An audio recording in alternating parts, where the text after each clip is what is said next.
Aquí andamos, ya por fin Nada, quedamos. encantado. ¿Te gusta que te digan Manuel o Manolo?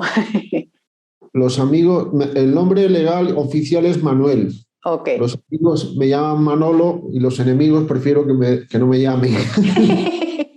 Ok, entonces empecemos con Manuel y maybe puedo entrar a tu lista de los Manolos. Mucho gusto, Manuel, mucho gusto. Pues bienvenido y me da mucho gusto porque estuve leyendo todas las cosas que puedes compartirnos. Entonces, ¿qué te parece si empezamos un poco con un poquito de tu historia, cómo empezaste a entrarte en este mundo de los negocios? ¿Siempre quisiste esa inquietud cuando estabas en la escuela o fue poco a poco creciendo? No, yo cuando era chico no pensaba en los negocios, pensaba en ser astronauta y estar en el año 2000 a muchas galaxias de distancia de la Tierra, ¿no? Eso era lo que soñaba. Y el año pasado estuve en Cabo Cañaveral, Uh-huh. y, donde quisiera o querría haber ido pues de niño y terminé yendo pues el año pasado por carambolas de la vida y el COVID y las vacunaciones. Y allí descubrí que providencialmente no fui astronauta porque es un trabajo que no es para los que sufren claustrofobia. Yo no tengo claustrofobia, pero estar metido en una lata de sardinas durante días, Exacto. semanas, peor meses, digo, eso es como un buzo, pero en lugar de ver las estrellas del cielo, las estrellas de mar ven las del cielo. No va Exacto. conmigo. Qué Entonces, bueno. pero eso es lo que quería yo de niño. Y luego fui descubriendo que me atraía mucho, pues bueno, el espacio. Mis primeras lecturas fueron sobre el espacio, recuerdo un atlas sobre la luna y el tema de los extraterrestres y los ovnis y cosas por el estilo, me atraían mucho. Y aparte de Platero y yo, por ahí, y las lecturas del colegio de aventuras de yo qué sé, las clásicas de, yo qué Sí. sé, Robinson Crusoe y demás, y de Uh-huh. Julio Verne y demás, pues esas, por ahí van mis lecturas, ¿no? Uh-huh. Luego fui descubriendo la filosofía, la descubrí con 14 años, porque conocí a un profesor que además era sacerdote, con el que tuve largas conversaciones, que me escuchó con mucha paciencia y yo era sí, soy muy sector crítico, iconoclasta, dado al escepticismo, y soy más incrédulo que crédulo. Ambos son, creo yo, extremos defectuosos. Me inclino más. Entonces ahí fui descubriendo la filosofía. Uh-huh. Eh, Total, que unos años después, pues dudé entre si estudiar. Mi duda era si estudiar física, ingeniería o filosofía. Ya descarté la física y quedó entre ingeniería o filosofía. Finalmente me fui a estudiar filosofía 5 años, que fue maravilloso, pero a mitad de carrera, en la segunda mitad de la carrera, se organizó en la universidad un ciclo de conferencias sobre empresa y humanismo. Uh-huh. Yo me inscribí, empecé a escuchar a hablar a economistas, empresarios, etcétera. Terminada la carrera, mi intención era quedarme a ser como becario, a hacer la tesis doctoral y dedicarme a la filosofía, pero terminé el proyecto, la oportunidad que tenía, pues terminó fallida.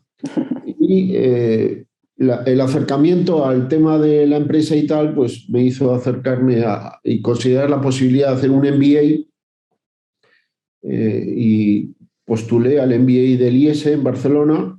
El que me entrevistó le llamó mucho la atención porque me preguntó, ha sido una de las entrevistas más duras que yo he sufrido en mi vida, pero me vino a decir, pero ¿qué hace un chico como tú en un lugar como este, no? Algo así. ¿Qué hace un filósofo aquí, no? Total, que un año después, pues empecé el MBA en el IES, que lo estudié por varias razones y me pareció también tremendamente apasionante. Y bueno, tengo una pata en el mundo de las empresas, los negocios. Mi vida actualmente discurre todos los días conversando y discutiendo con directivos y principalmente de organizaciones empresariales. Y también la filosofía no la he dejado nunca, pero digamos a nivel amateur. Llevo más de 20 años teniendo coloquios de filosofía semanales, durante muchos años 2 grupos en momentos distintos de la semana, actualmente solo uno, que precisamente es ahora vía Zoom y son los jueves por la tarde-noche, hora de Lima, a las 7:15. Están invitados porque se pueden participar de toda América, ¿no? Y esa, digamos, es la conexión que mantengo con la filosofía. Me interesa mucho que nos vayamos un poquito a lo que tú llamas formador de equipos de directivos.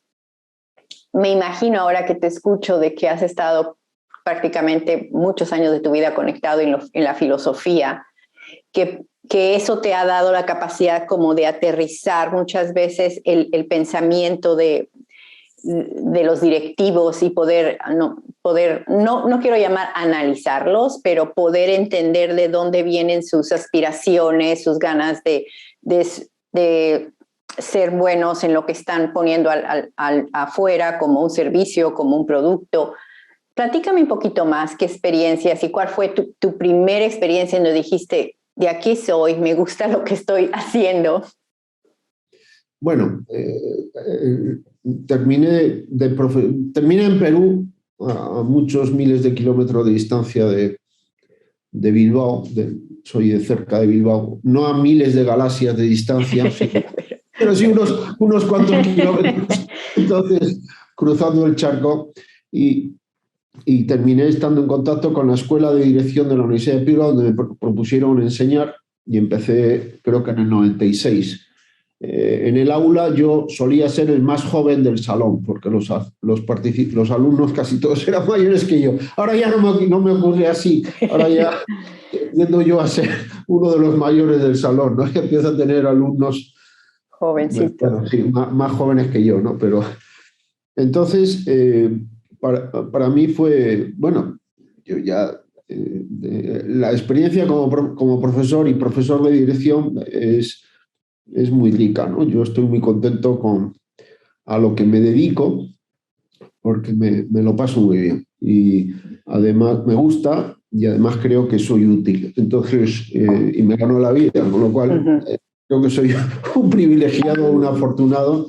Voy a quitar el WhatsApp porque me están entrando mensajes. Entonces, bueno, ¿qué diría? Bueno, discutiendo con directivos, ya sea a nivel del MBA, luego inventé una maestría que es el MGO, que también se puede cursar desde Canadá. Tenemos alumnos canadienses estudiando desde Calgary, Toronto, Vancouver, también Miami, Santo Domingo, Chile, etcétera. Madrid, Dubái, el MGO. Aprovecho a hacer un comercial. Muy bien. Mañana tengo una charla informativa sobre ese programa que es fantástico. Yo creo que es el mejor programa de management del planeta. Wow. Esto es una afirmación osada, pero ya saben ustedes que los de Bilbao pues, somos los únicos que tenemos la catedral del fútbol, ¿no? No la tiene Barcelona ni en Madrid, sino bueno, en fin. Me dedico a tratar de ayudar a mis clientes. Mis clientes son directivos. Entonces, yo siempre me estoy cuestionando si lo que hago en clase con ellos, en clase o en talleres o en la asesoría personal, pues les resulta útil o no. Entonces, pues he ido descubriendo, hay una serie de omisiones en la formación, no solo de directivos, sino de Occidente. Me temo que también en Oriente pasa lo mismo. Y es que hoy en día sabemos de muchas cosas, hasta colocar una sonda en un cometa. Bueno, saben los que saben, pero si son capaces de hacerlo, parece que saben, ¿no? Pero desconocemos qué es un ser humano. Hace poco di una ponencia en un congreso internacional en el IES sobre formación directiva y previamente hablé con unos profesores y les dije, refiriéndome a las escuelas de formación directiva, pero también se puede decir de las facultades a nivel de pregrado, de administración de empresas o disciplinas relacionadas con la gestión, la dirección, gestión pública, gestión empresarial, etcétera, en sentido amplio. Si la comparamos con escuelas de formación de pilotos de Fórmula 1, a mí no me gusta la Fórmula 1. A veces veo, pero me aburre. No sé ni la sigo, pero me parece que Hamilton es un piloto muy importante actualmente, ¿no? Entonces, si comparamos los centros donde se forman directivos, dirigentes, líderes, políticos, gobernantes, llamémosle como le llamemos, gente que dirige a otras, ya sea desde un supervisor hasta el presidente de Estados Unidos o de las Naciones Unidas o una gran multinacional, pues nos hemos olvidado de enseñarle a Hamilton, al piloto, cómo funciona el vehículo que está conduciendo. Yo estoy seguro que Hamilton estudia mucho el vehículo que conduce, es un Fórmula 1, y no será lo mismo un Ferrari que un McLaren, que un... Yo qué sé. Entonces, seguro que sabe muchísimo de aerodinámica, de llantas, de motores, de combustión, etc. Quizá no tanto como sus ingenieros. Los ingenieros seguramente saben más que él de esos temas, pero claro, él sabe tomar decisiones cuando compite con las manos en el timón. Eso es lo que necesita también un directivo, el criterio para saber qué hacer en cada momento, si adelantar, si frenar, cuándo protegerse, cuándo mantener la calma y esperar el momento adecuado, pero necesita conocer muy bien el vehículo que conduce, el conocimiento que le puede resultar útil para tomar mejores decisiones. Bien, ¿qué pasa con los directivos actualmente en el mundo? Hay muchos buenos directivos, gracias a Dios, tanto en instituciones públicas como privadas, del gobierno, de, yo qué sé, parroquias, partidos políticos, comunidades vecinales, etc. Esos son los que salvan el mundo. Los buenos directivos que hay por ahí, que tienen sentido común y buena intención y lo hacen. Hay otros que no tanto, pero falta y tomarían mejores decisiones si conocieran mejor el vehículo que están conduciendo. Y eso significa estudiar al ser humano y a la organización. Pero esto no está en los planes de estudio, que yo sepa. Lo vengo diciendo ya hace mucho tiempo y hasta ahora hay gente que me ha dicho, bueno, sí, yo he explorado a nivel global y no hay un curso donde se explique qué es y cómo funciona un ser humano de manera integral, atendiendo a todas y cada una de sus dimensiones, también la intimidad, de manera interdisciplinar. Y esto es algo que le interesaría a cualquiera, pero no lo hay. Y aquí, bueno, y si alguien me dice que sí lo hay en Wisconsin, en Toronto o en el Nepal, pues que me lo diga y la próxima vez yo diré, bueno, yo estaba diciendo esto, pero estaba equivocado. Ahí también un sitio. Pero si esto es un tema importante para todos, y creo que es la gran omisión en Occidente, damos por supuesto que sabemos qué es una persona, qué es un ser humano y cómo funciona. Y no lo atendemos, no lo estudiamos. Y quizá alguien puede decir, bueno, pero eso lo sabemos todos, por experiencia. Sí, también yo por experiencia sé distinguir lo que es un motor y una llanta y un timón en un carro, pero ese conocimiento es suficiente. Bien, más importante aún es ese conocimiento en el caso de directivos, porque además de dirigirse a sí mismo, de conducir su propia vida, están conduciendo lo de otras personas que pueden ser miles o millones. Entonces, los errores en la comprensión de cómo es un ser humano, también de cómo funciona una organización, al final terminan impactando en las decisiones, para desgracia. Entonces, bueno, estas consideraciones me llevaron a idear un nuevo tipo de programa, un nuevo tipo de maestría que no es un MBA, que se llama Maestría en Gobierno de Organizaciones, que tiene estas tres patas. La mejora de toma de decisiones, pero más allá de las herramientas comerciales, financieras, que un directivo necesita, desde luego, pero para las cuales ya hay mucha oferta. Pero complementado con dos bloques, que es uno, comprender a la organización, a la empresa, y a la organización y a la sociedad en general, y otro, pues como 10 cursos interdisciplinares para entender qué es un ser humano y cómo funciona. Ayer estaba en un taller con un grupo de directivos de una empresa y mencioné esto y había una psicóloga. Le hice 2 preguntas a la psicóloga nucleares para comprender al ser humano me contestó que en toda la carrera de ese tema no había salido en ningún momento. ¿Qué es un ser humano? Entonces, y algunos ingredientes clave. Bueno, si sigo hablando te tengo aquí hasta mañana, pero no sé si esto es lo Es que... exactamente.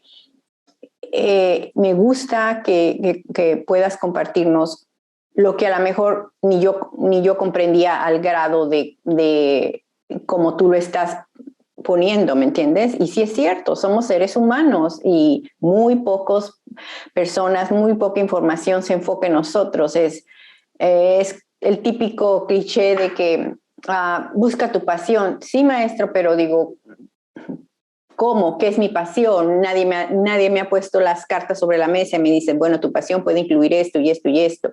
Y tú lo dices, hay muchísima información y muchos autores han escrito cómo, por qué triunfa un negocio, por qué no triunfa un negocio, pero nos olvidamos del centro, soy yo. Si yo estoy bien, todo lo de abajo va a estar bien. Entonces, me interesa que sigas ahondando. ¿Podrías hablar un poquito más sobre un caso en particular para como que los que no estamos en este mundo que tú estás podamos ubicarnos más simple? Ayer, bueno, tengo anécdotas. Me imagino que bastantes, ¿no? Ayer, con estos directivos, estuve conversando un poco cuando nos tomamos el café con esta muchacha, bueno, señora, madre de 3 hijos, joven, que es psicóloga, ¿no? Y estaba en el área de recursos humanos. Entonces, habíamos discutido algunos casos, entonces me decía, claro, me llamó la atención, era su primera experiencia con esta metodología, que es la que usamos en el PAD, que es donde enseño. Dice, porque yo siempre en todas las situaciones me ponía del lado del individuo.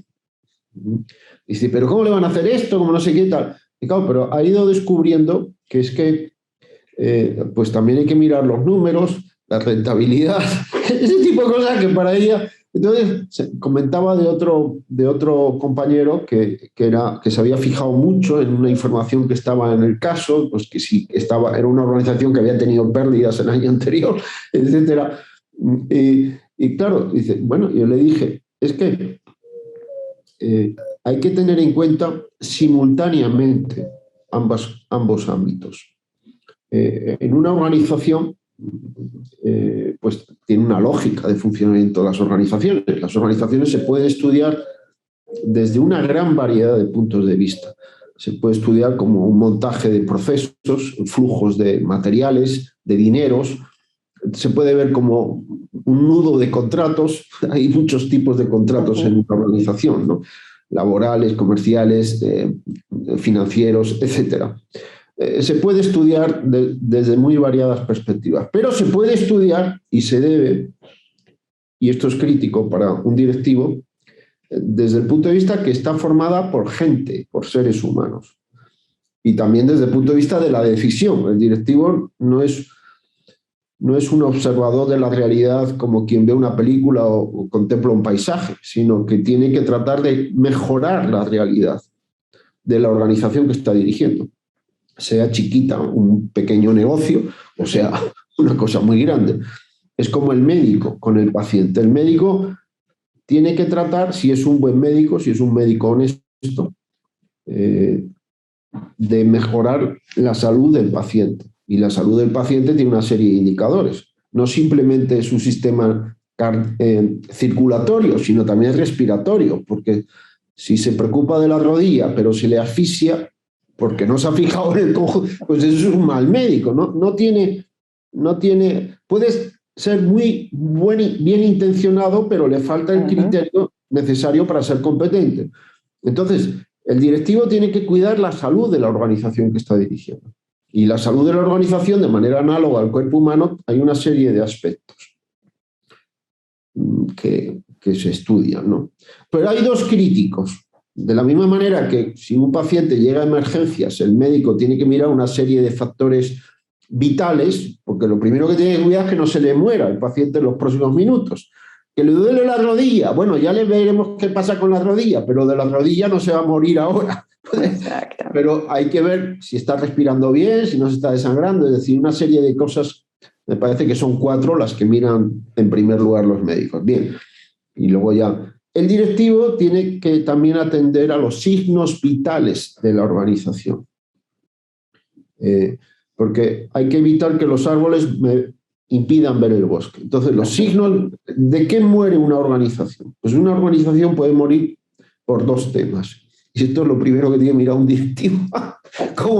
como el médico dice, bueno, a ver, cuidado con si estás respirando bien, si no sé qué, tal.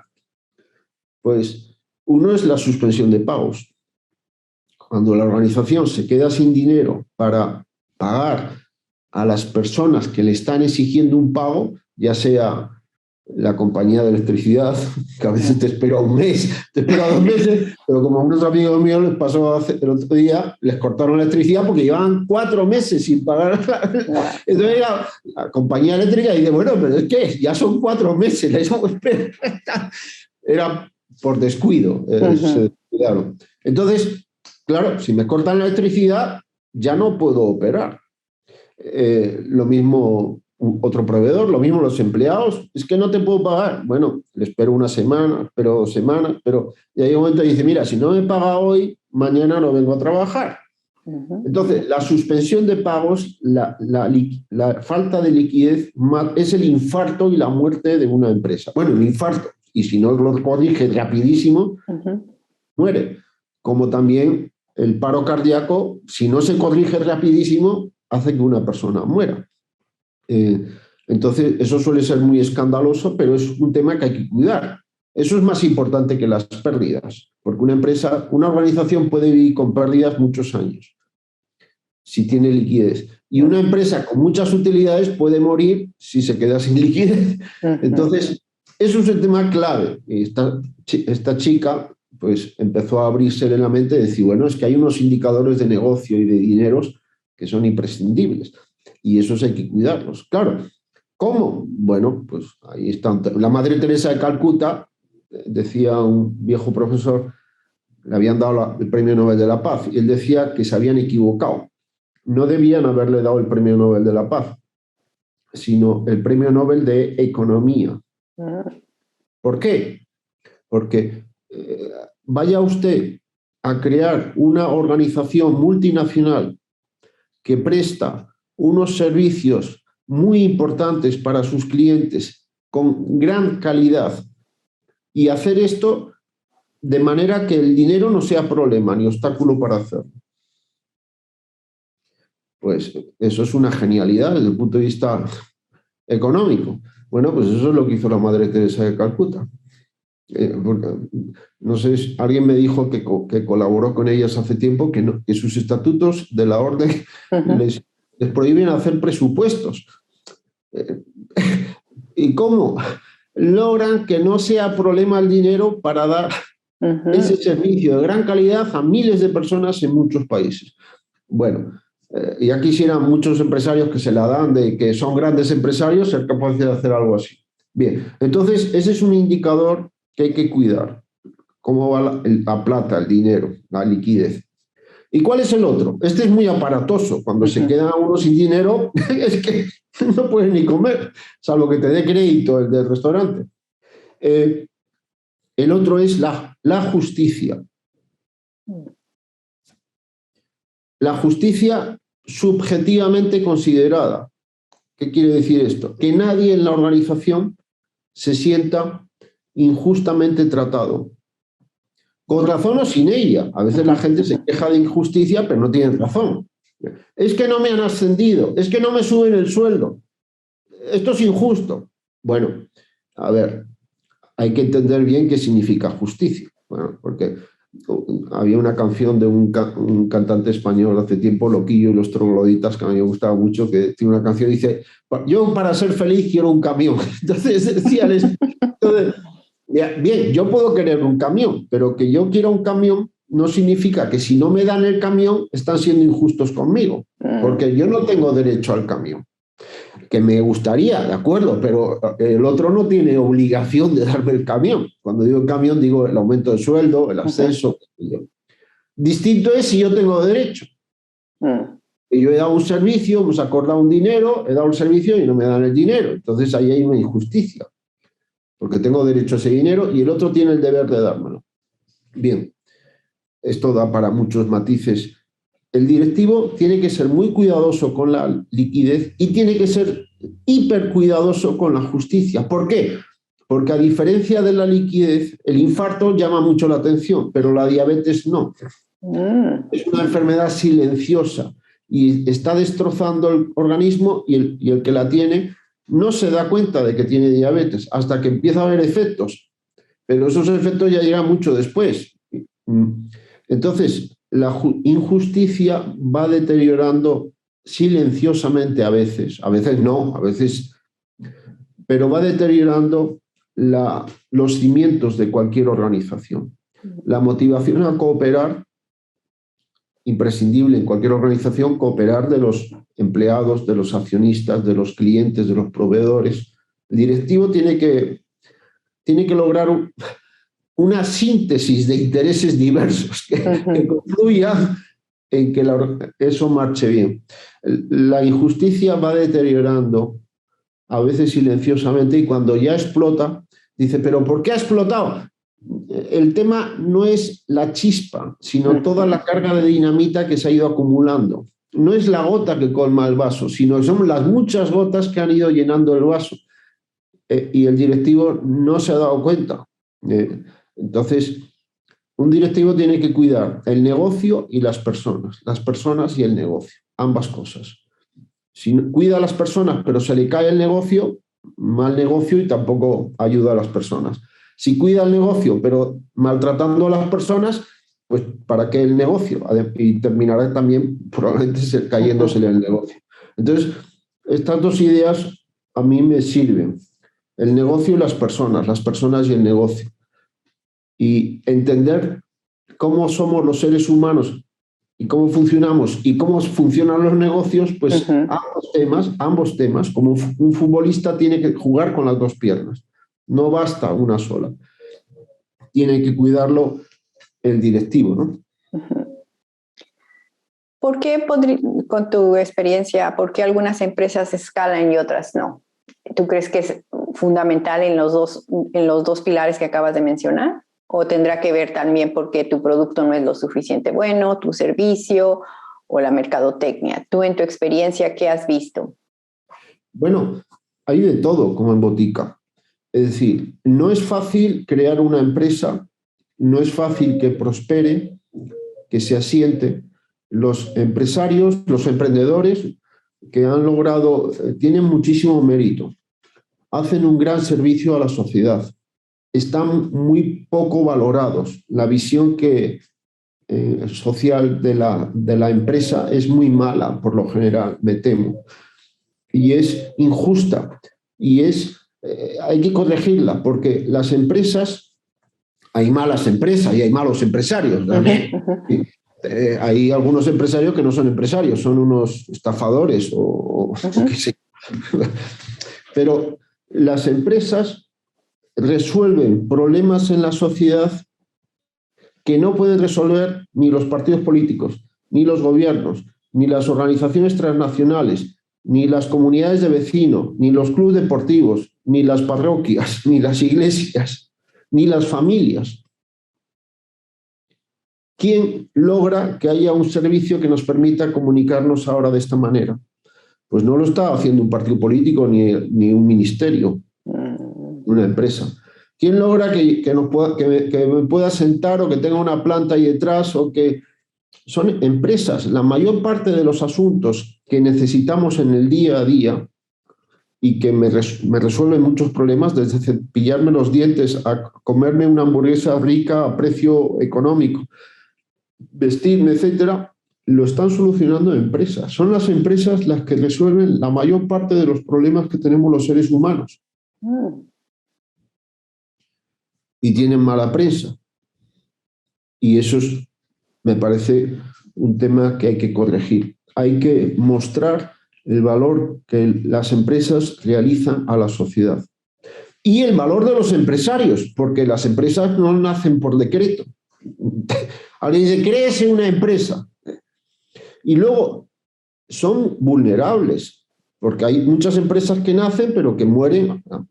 En los primeros, yo qué sé, el primer año mueren muchísimas de las que nacen. O en los primeros 5 años, pocas sobreviven a los primeros 5 años. Pero una empresa que sobrevive a 20, 30, 40, 50 años, 100 años... O sea, es bueno que haya empresas, es bueno que se creen más empresas y es bueno que las que hay prosperen. Hay que cuidarlas.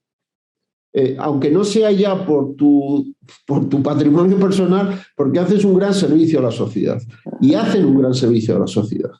Entonces, algunos políticos se dedican a ser el Estado vampiro, chuparle la sangre a las empresas. Hay muchos ciudadanos que no las entienden y hay muchos teóricos, profesores universitarios que tampoco entienden a las organizaciones ni a las empresariales.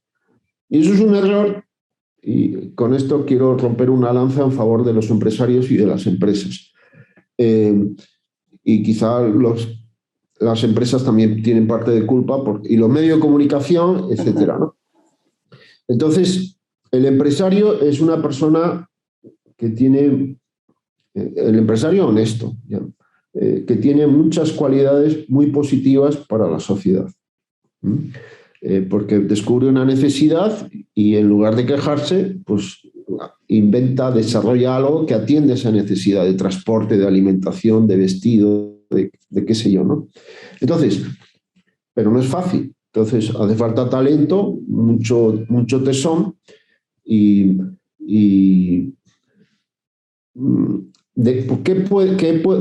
tiene que cuidar estos dos ingredientes, el negocio y las personas. ¿Qué puede matar una empresa? Pues puede haber causas internas y causas externas. Entonces el directivo tiene que atender a lo externo, que él no controla, y a lo interno, sobre lo cual sí puede influir. Lo primero, la disposición a cooperar de los que tienen que cooperar. Por ejemplo, de los clientes. Pregunta fundamental es ¿por qué los clientes me van a comprar a mí en lugar de la competencia? Esta es una pregunta elemental. No es que yo soy muy guapo, yo soy muy listo, yo tengo la mejor hamburguesa del planeta. Bueno, pero a ver, ¿es verdad eso? ¿Los clientes necesitan la mejor hamburguesa del planeta o les es suficiente una buena hamburguesa? Es decir, cuando uno tiene éxito, hay que preguntarse esta pregunta. ¿Por qué me están comprando a mí en lugar de a otros? Y eso a veces no es sencillo de responder. Porque cuando dejen de comprarme, si cuando me compran no sé por qué me compran, cuando dejen de comprarme, pues tal vez tampoco entiendo por qué han dejado de comprarme. Entonces no tengo claro el diagnóstico para corregir, ¿no? Bueno, a veces uno lo está haciendo todo muy bien y hay problemas del entorno, pues yo qué sé, cae un terremoto y, chico, pues mala suerte, ¿no? Pero otras veces las causas son internas. La culpa no la tiene la competencia, ni que hay guerra civil o qué sé yo, sino que el directivo viene haciendo mal las cosas. Entonces se está deteriorando los factores críticos del negocio y del servicio que hay que prestar a los clientes. Y eso a veces viene dado. Hay 3 tipos de problemas en las empresas. Problemas de recursos y de personas. Y los problemas de personas son de 2 tipos. Problemas cognitivos y problemas motivacionales. La organización tiene 3 niveles o 3 ámbitos, no 2. La mayor parte de los discursos sobre organizaciones y dirección muchas veces se reducen a un plano, a una dimensión. A veces ya a 2. Entonces se habla del negocio y las personas, de la estrategia y la cultura, de los resultados y el clima, de lo formal, de lo informal, habilidades blandas, habilidades duras, etcétera. Algunos más sofisticados añaden pues el poder y la autoridad, y eso es para nota, o las motivaciones extrínsecas, pero también las intrínsecas, pero siempre 2. Esa mirada es pobre. y es la usual. La organización creo yo que hay que mirarla en 3 dimensiones. El directivo tiene que tener una mirada tridimensional, porque los problemas en las organizaciones no se reducen ni a un tipo ni a 2, sino a 3. Entonces, bueno, esto está explicado en alguno de mis libros y la semana que viene inicio un curso donde aprovecho a hacer otro comercial, martes de mayo, de 8 a 11 de la mañana, hora de Lima, vía Zoom. Durante unos cuantos martes voy a tratar de transmitir esta visión que es como si el médico, en lugar de tener una mala radiografía, tiene una resonancia magnética. Exacto. La mirada te permite hacer mejores diagnósticos y acertar también más en el tratamiento. Qué importante lo que acabas de decir. Nosotros acabamos de pasar por una pérdida y lo único que puedo señalar de importante es de que si hubiera sido una resonancia magnética, ¿para qué te complicas esperando y tratar de adivinar qué pasa, ¿no? Tan importante lo que acabas de mencionar. O sea, si ya tienes esa herramienta, son muchos factores que influyen, ¿verdad? Pero digo, si tienes una herramienta que te va a decir qué pasa, pues de una vez, ¿no? Sí, en fin. En la acción humana, y esto sirve porque estas cuestiones también son útiles para la vida, no solo para empresarios. Tenemos que partir siempre de un buen diagnóstico. Exactamente. Y a veces el problema que tenemos las personas es que no sabemos cuál es el problema. Es decir, ¿qué me pasa? Es que no sé qué es lo que me está pasando. Entonces bueno, pues hay que tener calma y averiguar. No, tómate no sé qué. Espérate, porque quizá no es eso, es decir, el tema, ¿no? ¿Qué me pasa? No es trivial, ¿no? Y hay que andarse con cuidado, hay que pensar, porque hay variedad de problemas, ¿no? El conocer al ser humano también ayuda mucho en eso, ¿no? El ser humano tiene unas dimensiones psicocorpóreas que tenemos en común con los animales, tenemos otras dimensiones que no tienen los animales, unas cognoscitivas y otras tendenciales o motivacionales, y luego también tenemos una intimidad. En mi canal de YouTube, que tengo un canal de YouTube que se titula Manolo Alcázar, no estaba muy creativo el día que le tuve que poner un nombre, pues hay bastante contenido valioso, creo, mucho de otros profesores que considero que vale la pena que sus exposiciones estén a disposición de quien quiera verlas, y algunas cosas mías. Bueno, tengo una conferencia donde explico sintéticamente qué es una persona. La persona es más que su cuerpo, más que su psique, más que su inteligencia y voluntad. La intimidad es más, y eso es un tema que está muy poco abordado, digamos, de manera rigurosa, lógica, científica. Bien, cuando uno comprende, pues, mejor cómo somos por dentro, pasa que lo puedo gestionar mejor lo que me pasa, puedo discernir mejor. O, aunque no pueda, por lo menos es como cuando uno va al traumatólogo, ¿no? Tengo un problema en la rodilla, voy al traumatólogo, me diagnostica y me dice, mire, lo que le pasa es no sé qué y tal, no sé cuántos y tal. Cuando ya uno entiende lo que le pasa, le sigue doliendo, pero ya como que gestiona mejor la cosa, porque ya tiene identificado. Bueno, luego hace falta a ver si se puede dar un tratamiento y demás. Cuento una anécdota de un empresario, lo dijo él públicamente, ¿no? Que hizo esta maestría donde se estudia mucho al ser humano. Lo dijo él públicamente, por eso no estoy siendo infidente. Pero al final de la maestría, pues el último día, después de la última clase, pues hubo una pequeña tertulia donde con profesores y alumnos pues comentaba. Y este comentó lo siguiente.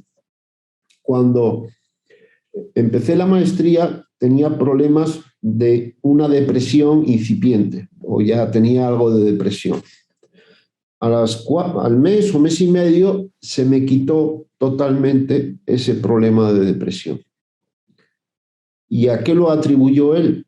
A las clases en las que empezó a comprender, porque se estaba explicando cómo es el ser humano, dice, el estudio de esas clases me ayudó muchísimo. Esto ya no lo dije, no lo dijo él, yo lo atribuyo a que, claro, como empezó a entenderse por dentro, quizá empezó a ubicar dónde estaba su malestar en ese momento. Y el comprenderlo, porque el tema del sentido y el sentido de la vida es clave. Entonces, comprenderlo a veces lleva a resolverlo sin necesidad de tratamientos. Sí, sí. Entonces, estas temáticas son, creo yo, muy útiles para los directivos y también para cualquiera. Y hay poca oferta, lastimosamente, y está omitido en los planes de estudio a nivel de primaria, secundaria, universidad y posgrado en la mayor parte de los centros de estudio del planeta.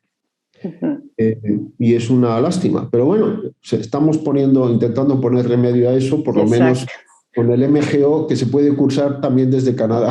Muy bien.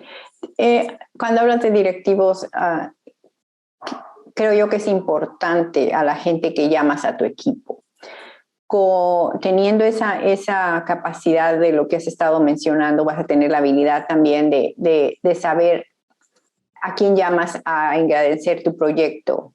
¿Puedes hablar un poquito acerca de lo básico en el sentido de que en qué fallamos a veces, o las personas directivas ok, es que él se ve inteligente, él porque sabe?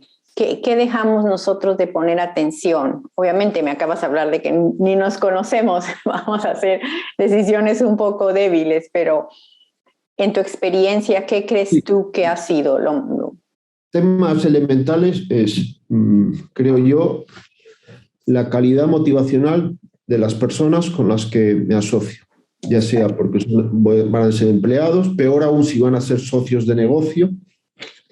Es muy importante su calidad motivacional. Eso es todo un tema. Pero a veces se mira la inteligencia, pero no se mira, digamos, la honestidad, por decirlo de manera simplificada. Entonces, el otro día hablando con directivas, porque muchas eran mujeres con mucha experiencia en departamentos de recursos humanos, decía, bueno, es que el primer criterio a la hora de seleccionar es la calidad motivacional, pero lo están mirando. Pónganlo en la lista, en el checklist.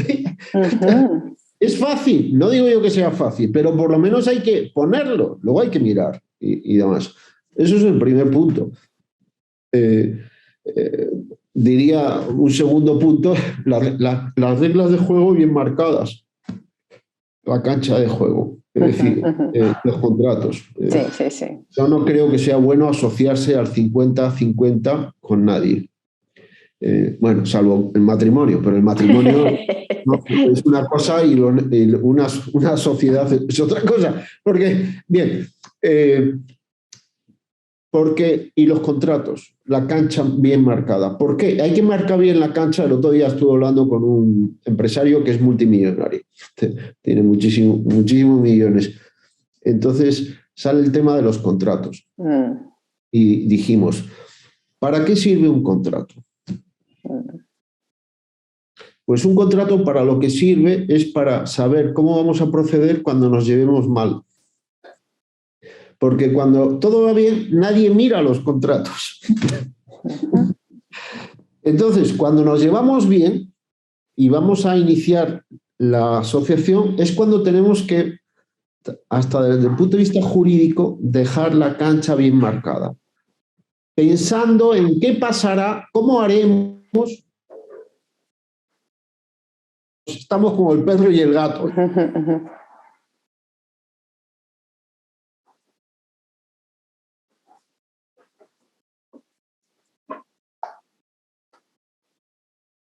Si nos llevamos bien, vamos a dejar clarito, por escrito, qué haremos si esa situación se llega a dar.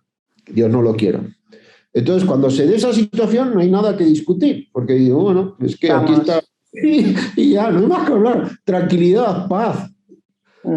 Porque hay que cuidar el negocio, pero es más importante la paz, la tranquilidad que el dinero. Y es muy importante las relaciones de amistad y no pelearse. ¿No? Pero entonces, dejar las cosas claras al inicio ayuda por si luego la cosa se pone difícil, porque a veces en los negocios y en las relaciones humanas también, a todo nivel, los matrimonios, las amistades, las relaciones familiares, a veces las cosas se complican, hay tiranteces, hay... Entonces, y ahí pensamos con menos claridad, porque estamos apasionados. Cuando uno está fresco y frío, ve mejor las cosas, pero justo cuando más necesito frialdad es cuando no la tengo. Entonces, ahí es bueno que la cancha esté bien marcada, ¿no? Entonces, cuidado con quién se asocia a uno. Mejor no 50-50, que uno tenga el 51. O que haya un tercero que dirima. Pero siempre el número impar. Yo tengo el 49, mi socio el 51. Bueno, pues ya sé que él manda. Si nos llevamos bien, va a ir todo bien. Y da igual 51 que 49. ¿Me explico? Me da igual. Pero si nos llevamos mal, no hay discusión. Si yo no le convenzo, pues se va a hacer lo que diga el otro. Y ya está, no me tengo que enfadar porque ya está escrito. Porque ya lo sé. Y ya lo sabía en el momento que aceptaba 49-51. O al revés. Conozco algunos casos de que se asociaron 50-50 muy buenos amigos. Pero luego con los años seguían siendo amigos, pero las diferencias en la manera de llevar la empresa eran tremendamente divergentes. Pero claro, no había manera de que ninguno prevalezca. Entonces se hicieron daño los dos, hicieron daño a la empresa, y como no había nadie que dirimiera y que dijera, oiga, señores, pónganse de acuerdo. Pero como no se quería poner de acuerdo y nadie podía prevalecer, un desastre. Digo, ¿para qué 50-50? Muy interesante, porque sí es cierto. Y es también una de las, creo yo, que de las empresas familiares y de las empresas chicas que empiezan, el no tener por escrito también las funciones de cada puesto, porque... No mezclar el negocio y la familia. Exacto. No mezclar el bolsillo de la empresa con mi bolsillo personal. Son cosas distintas. No mezclar dineros. Si yo quiero ayudar a un sobrino, pues está muy bien ayudar a un sobrino, digamos, pero lo ayudo con mi dinero personal, no con el dinero de la empresa. Si le tengo que dar un dinero, le doy un dinero, pero no un empleo. No, porque el empleo ya... otra cosa, no dejarle la empresa a los hijos. A los hijos, pues no sé qué hay que dejarles. Bueno, algo hay que dejar. Una buena educación y buen ejemplo, pero la empresa es muy valiosa. A veces dársela a los hijos empieza la decadencia de esa empresa. Pero bueno, esto es un tema del que acabo de decir que daría lugar a muchas más explicaciones. Hace como un año hablé de esto en un webinar, ¿no? Pero hay que, si uno es empresario, si uno tiene gran patrimonio, tiene que pensar en cómo ese patrimonio puede hacer bien a la sociedad los próximos 500 años. Exactamente. No los próximos 3 años, porque se la dejo a mi hijo, pero mi hijo se casa, mi hijo se muere, entonces la suegra de mi hijo es la que termina manejando eso, pero se pelea con el sobrino de no sé qué y tal, y al final la empresa se va al garete. Y sin mala intención de nadie, pero con poca previsión del dueño.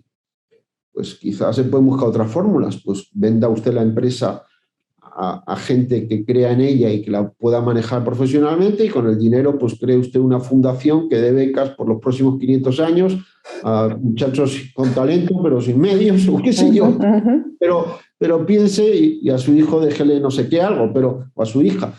Pero salvo que su hijo y su hija pues tengan. Pero también son vulnerables. Entonces, piense en el bien que usted puede dejar a 500, 1000 años de perspectiva. Sí, sí, sí. Es importante porque lo que quieres hacer es resolver un problema, pero a la vez cuando resuelves ese problema ya también tienes una red de personas que están bajo de ti y que están trabajando contigo, y tú tienes que ver que tu empresa siga sosteniendo ese círculo y ese pequeño ecosistema que tienes. Es estúpido, bueno, de que digas, sí, es que nada más me quiero hacer rico, que muchos los hay y ese es su problema, pero es ver más allá. Y lo que acabas de decir, 500 años, así debe de ser. O sea, que cuando yo no esté, de todos modos, la empresa siga continuando y ayudando y creciendo. Sí, es que, como decía el fundador de la Universidad de Piura, y ya tengo que pasar a otra reunión ahora, que tu vida no sea una vida estéril, sé útil, deja pozo. Es decir, deja un legado que pueda ser beneficioso para mucha gente el mayor tiempo posible, ¿no? Más allá de tus hijos y de tus nietos. ¿Qué te parece, Manuel, si cerramos con algún refrán o un pensamiento que quieras compartir? Bueno, hay que ver las cosas con mirada de eternidad, que es un consejo muy viejo de sabiduría de siglos. Mirar subespecie eternitatis. Los temas que me afectan hoy hay que verlos bajo la especie de la eternidad, o sea, desde la mirada o la perspectiva de la eternidad. ¿Cómo veré esto yo dentro de 1000 años, lo que estoy haciendo ahora? Esa es una pregunta que me puede ayudar a enfrentar mejor las cosas que tengo delante en estos momentos, ¿no? Perfecto. Muchísimas gracias, Manuel. ¿Y estás Pues, ahorita tú vives estás en Perú? ¿Ahorita tú estás viviendo en Perú? Ahora me conecto desde Lima, ¿no? Ahora hay que preguntar estas cosas porque puede uno estar en cualquier sitio. Exactamente, exactamente. Muchísimas gracias por haber aceptado esta invitación. Siempre es gratificante y, como decimos aquí, hay que siempre estar abierto a aprender de cualquier persona, y creo yo que todo lo que has compartido nos ha ayudado a lo mejor el pequeño engranito que nos hacía falta para conectar y que la máquina pueda seguir avanzando mejor. Muy bien, muchísimas gracias, Aide, y hasta otra ocasión. Claro que sí. Muchísimas gracias. Ten buen día. Hasta luego. Bye bye. Adiós.